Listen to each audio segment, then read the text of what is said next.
Allahabad high court की Lucknow bench ने श्रावस्ती में 2025 में हुए हाफ एनकाउंटर पर सवाल खड़े करते हुए सीबीआई जांच के आदेश दिए हैं। कोर्ट ने साफ तौर पर कहा कि पुलिस की जीप में कैसे 23 लोग बैठ सकते हैं और वहीं रात के अंधेरे में एसएचओ जिसने इस पूरी एनकाउंटर की कहानी बताई, एफआईआर दर्ज करवाई, वो रात के 11 बजे कैसे असलहा को लोड करने की आवाज़ से उसने फायरिंग की और जिसमें जो आरोपी था उसके दोनों पैर में सटीक जाकर गोली लगी है। कैसे ये सब हुआ, एनकाउंटर पर सवाल खड़े किए गए हैं।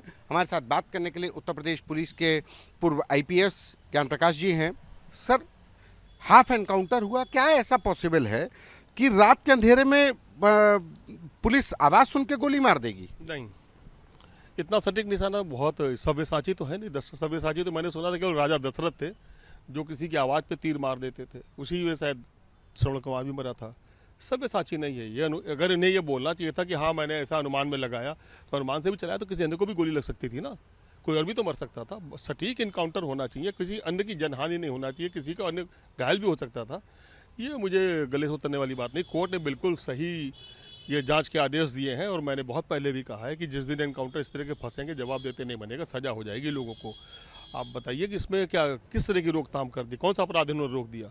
कोर्ट ने सही संज्ञान लिया है और इसकी बहुत गहन जांच, विश्लेषण और साथ में फॉरेंसिक टीम को बड़े निष्पक्ष तरीके से किसी न्यायाधीश के अधीन काम कराना चाहिए, जिससे पुलिस को भी सबक सिखाना है, गुंडों को सबक सिखाना है तो पुलिस को भी सबक सिखाना है। पुलिस न्यायालय नहीं हो सकती। उन्होंने न्यायालय होने की भूमिका अदा की है तो वो सजा पाएंगे और न्यायालय उन्हें कतई छोड़ेगा नहीं। उन्हें पुलिसिंग करना चाहिए और 100% पुलिसिंग करना चाहिए। पुलिसिंग के तहत किसी तरह का कोई इनकाउंटर हो, कोई भी काम होगा, वो स्तुत्य है, अन्यथा वो अपराध की श्रेणी में आता है। एक सवाल इसमें और भी उठा कि जो एसएचओ थे, इंस्पेक्टर श्रावस्ती में थे, एनकाउंटर किया, उन्होंने कहा कि पुलिस की जीप में वो यानी इंस्पेक्टर साहब खुद, sub inspector, 5 constable, head constable समेत कुल 13 लोग पुलिस की जीप में बैठ। क्या ऐसा पॉसिबल है कि 13 लोग एक गाड़ी के अंदर बैठ जाएं, पुलिस वाले? देखिए, मुझे संज्ञान में नहीं था, आपने बताया तो मैं इसको विश्वास करके अपनी बात कह रहा हूँ। 13 लोग को संभव ही नहीं बैठ पाना।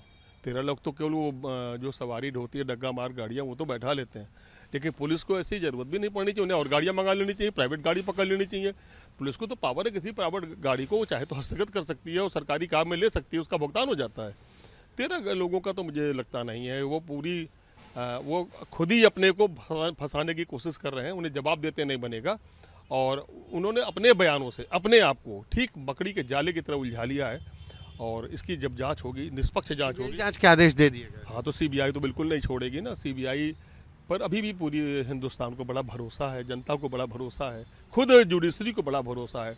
उनको जवाब नहीं देना पड़ेगा, सारी इंची टेप से नाप दिया जाएगा, घावों को नाप दिया जाएगा, दूरी नाप दी जाएगी, उनकी गोली, बैलिस्टिक साइंस, सारी चीज़ें होंगी, रक्त की जांच होगी, गाड़ी पे, ज़मीन पे जहाँ जहाँ गिरा है उनकी हालत ख़राब हो जाएगी जवाब देने में। मुझे लगता है ये पहली बार मैं ऐसा कैसे सुन रहा हूँ कि जिसमें इंस्पेक्टर ने खुद को ही अपने बयानों से लिखा पढ़ी में फंसा लिया है। आखिर क्या है ये हाफ एनकाउंटर की थ्योरी पर अक्सर पुलिस पर सवाल खड़े होते हैं और आपने तो तमाम जिलों की एज ए एसपी क्राइम और तमाम पुलिस मुख्यालय में भी एज ए क्राइम कंट्रोल करने पर तमाम ऐसे काम किए हैं, तो क्यों ऐसा हाफ एनकाउंटर? कहाँ कोई इलाज है? देखिए, 13,000 कमोवेश एनकाउंटर हाफ हुए हैं, जिसमें कि 300 लोग मारे गए और लगभग 11,000 या 800 कुछ लोग उसमें घायल भी हुए हैं। अगर ये निदान होता तो आगे आज क्यों हुआ, फिर कल क्यों हो रहा, फिर परसों क्यों होने जा रही है? निदान तो है नहीं, निदान तो तलाशना पड़ेगा ना। हाफ इनकाउंटर कतई निदान नहीं हो सकता। ये अगर निदान होता, ये मुझे लगता है ये अपनी अंतिम सांसें गिन रहा है, ये बिल्कुल काम करने वाला नहीं। और हाईकोर्ट ने बता दिया, आज के जो आदेश हुआ है कल हाईकोर्ट का, उसने बता दिया पुलिस को कि आप अपना काम करिए, न्यायालय भले लेट लतीफ़ी करे, अपना काम करेगा। मैं समझता हूँ हाफ इनकाउंटर से अपराधी भी नहीं डरे। कौन सा अपराधी डर गया? जो 13,000 हुए हैं अपराधी डर गए तो नहीं किए होते ना। अब भी कर रहे हैं और आगे भी करते रहेंगे। ये निदान नहीं है।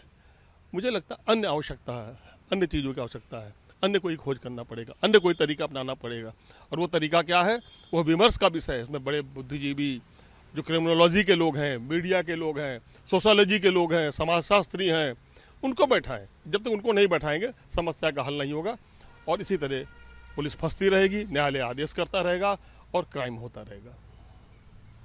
तो ये वो ज्ञान प्रकाश चतुर्वेदी हैं जिन्होंने तमाम एनकाउंटर पर काम किया, एनकाउंटर भी किए, बदमाशों को जेल भेजा, लेकिन जिस तरीके से इस श्रावस्ती के एनकाउंटर पर सीबीआई जांच के आदेश हुए, उसके पीछे जो थ्योरी आई वो एक आईपीएस के गले भी नहीं उतर रही। कैमरा पर्सन गौरव के साथ संतोष कुमार, आज तक।